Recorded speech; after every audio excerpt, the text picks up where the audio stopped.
Would you like a Gibson Les Paul that doesn't break the bank or kill your shoulder, yet still has a carved top and a pair of Gibson humbuckers?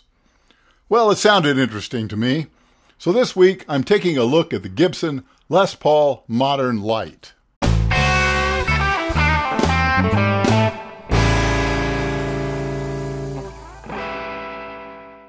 Replacing the discontinued Tribute models, the Modern Lite does bring something a bit different to the table. Now first, they weren't kidding about it being light. This is easily the lightest single-cut Les Paul I've ever played, including most juniors and specials. Now these tend to run well under 7 pounds, and it's not hard to find one under 6.5 pounds. This has been achieved in the simplest way possible, by making it thin. Only 33 millimeters at the edge, and only 45 millimeters at its thickest. Now that's just a hair over 1 3/4 inches thick from the middle of the back to the top of the carve. An SG is still a little thinner, but because of the carved top, thin edges, and belly cut, the Modern Lite doesn't feel far off. The model comes in 5 different satin colors. This one is Gold Satin Mist. The body and neck are solid mahogany, and the neck carve is of the comfortable slim taper variety. There's no binding anywhere, which, along with its thin, open-pore nitro finish and simple dot inlays, gives it a stripped-down feel, though somehow it doesn't seem to feel cheap. The hardware and electronics are all the usual quality Gibson stuff, with Grover mini tuners and a Nashville-style bridge. And despite the word modern in the name, the electronics are quite straightforward and traditional. 490R and 498T pickups, standard wiring, with no coil splitting or extra switching of any kind.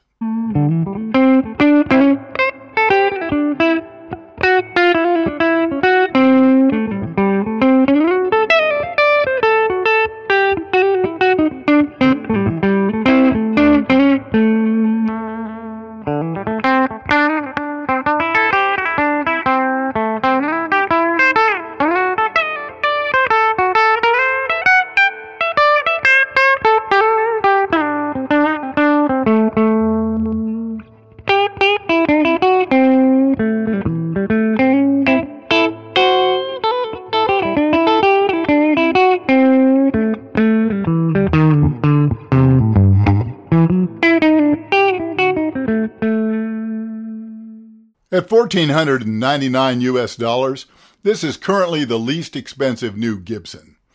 And I have to admit, I initially thought of it as just another in a succession of entry-level Gibsons.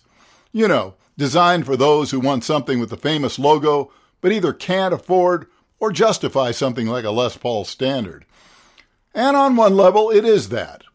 But I'll be honest, most previous attempts at lower-cost Gibsons have left me a little cold.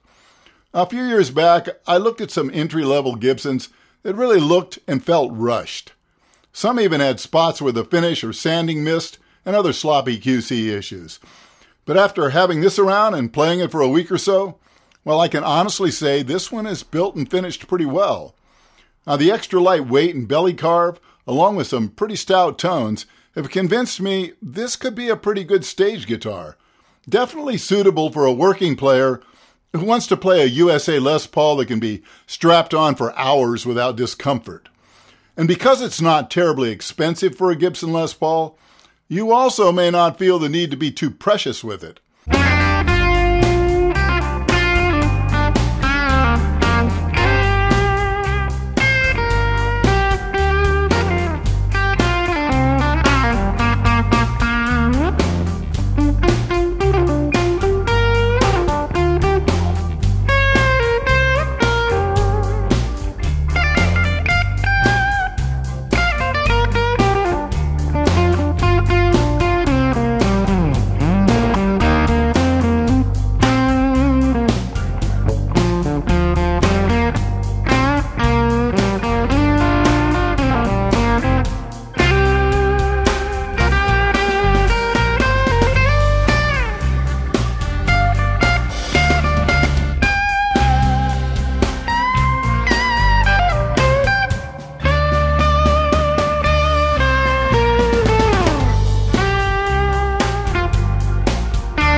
Now, while I'm fine with the color and overall finish, I'm not totally sold on the matching headstock. But I'm sure shooting the entire neck and headstock one color further helped keep the price down. And if you can get over the non-traditional look, well, it does kind of grow on you. Still, it's easy to look at one of these and see everything as a cost-cutting measure, including the thin body and the satin open-pore finish. But I find this fresher approach more personally appealing than most previous Gibson attempts at affordable models.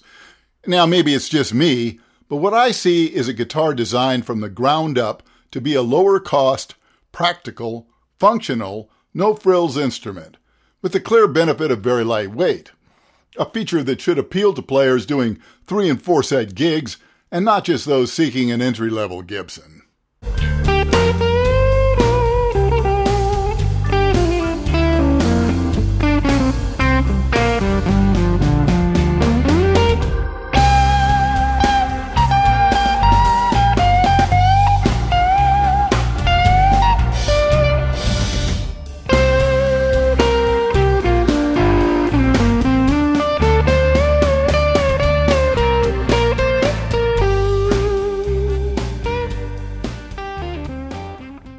Well, thanks so much for watching.